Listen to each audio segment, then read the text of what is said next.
In this video, let's create this reflective effect in Inkscape.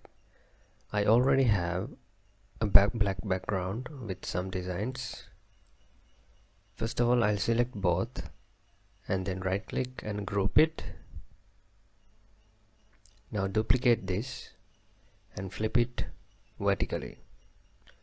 Hold Ctrl and Shift and bring it down.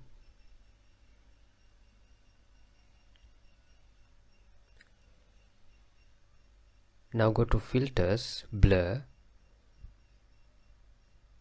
and let's select the live preview and apply a horizontal blur. Now go to Filters again and Image Paint Raw and give it an oil painting effect.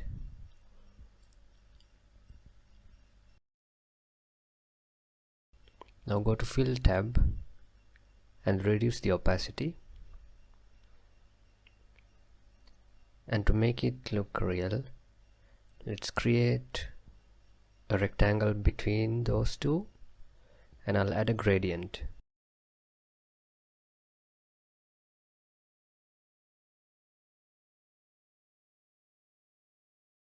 I'll increase the opacity, hold Ctrl to make it straight, and then double click to add a point,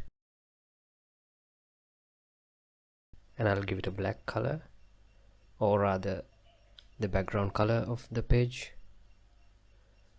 and then I will place it in the middle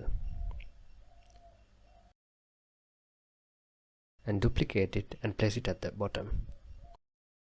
Now you can export this. And this is how it looks like. Hope you enjoyed this short tutorial. Thanks for watching.